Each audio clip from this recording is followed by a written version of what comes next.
The idea for Warzone kind of evolved over time, but it started way back on Halo 4. So when I joined the team, Warzone was just a pitch.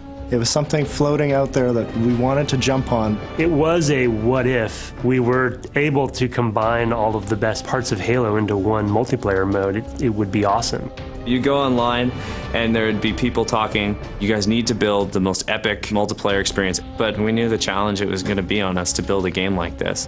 We knew we wanted to focus on competitive, but we also wanted to create something new. So when Halo 5 came around, we said, let's go after this. Let's make the ultimate Halo toy box. And we really pulled it together into this all-new massive mode called Warzone. There you go. Here we go. We're back. Yeah! That was awesome.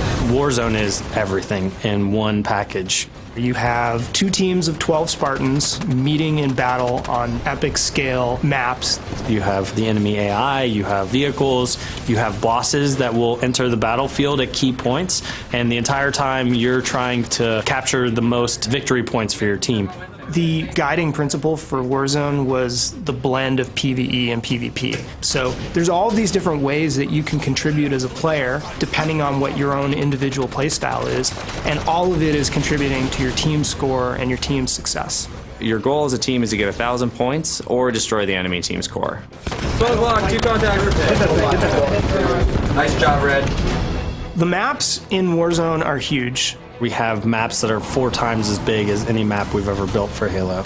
It's really a careful balance of making sure that we have large spaces for incredibly epic combat, but at the same time not have it feel sparse.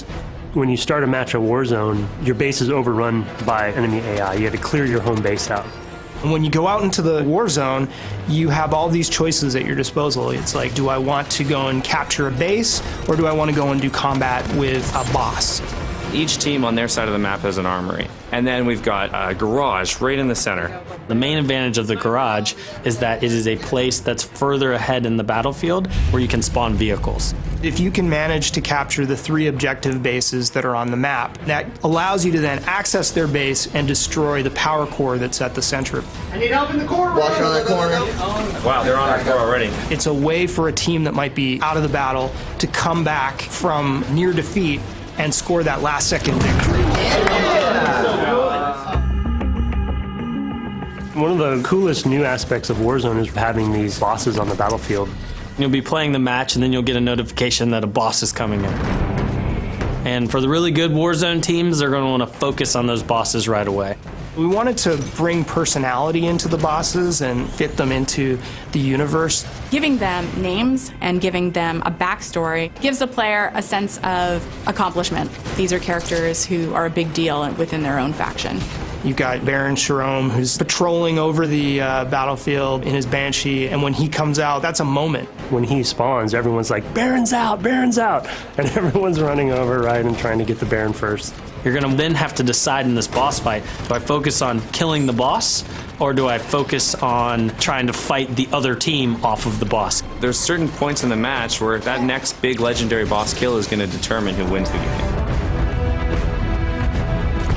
We wanted there to be a sense of balance in there for what power items are able to be brought in at what times. Everyone goes into Warzone and they want 3 sniper rifles, 4 scorpions. How do we handle it? How do you balance it? The requisition system is a brand new reward system. It lets you become more powerful as the game progresses.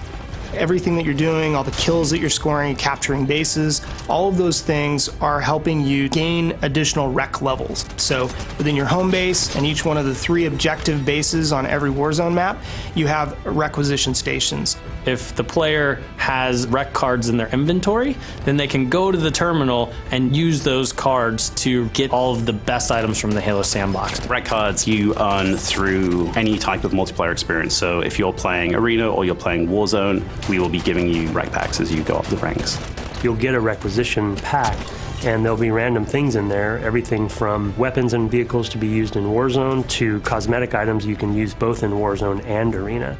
So as I level up within the match, I get access to the higher level cards that are in my inventory, and I can use that Scorpion card or that Banshee or that rocket launcher No more like fighting for that one spot on the map where the Scorpion tank spawns. No, I bring my Scorpion tank in with me in my wreck collection.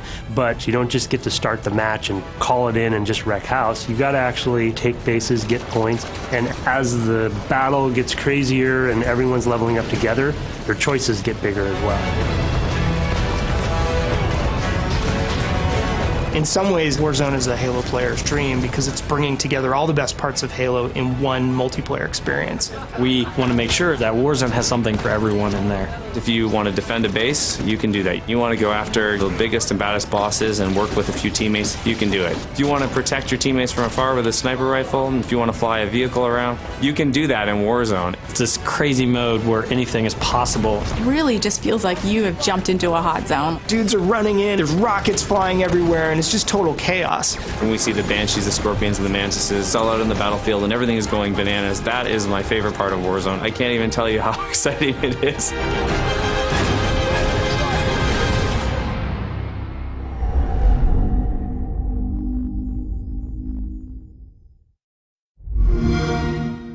Xbox One, now $349.